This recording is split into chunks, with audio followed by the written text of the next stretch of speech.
மடத்தனமான செயல்.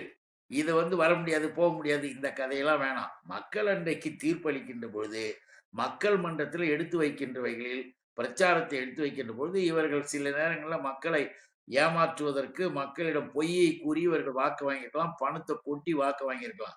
அதெல்லாம் எவ்வளோ இருக்கு தேர்தல்ல. ஆனா, திமுக 2வது முறை வராதுன்னா, இப்ப நாம சொல்றோம். எங்களுடைய தலைவர், முதல்வர் அண்ணன் தளபதி அவர்கள் சிஎம் ஆனதிலிருந்து நடைபெற்ற தேர்தல பாருங்க. உள்ளாட்சி தேர்தல் திமுக வெற்றி. இல்லையா? இடைத்தேர்தல் திமுக வெற்றி. இல்லையா?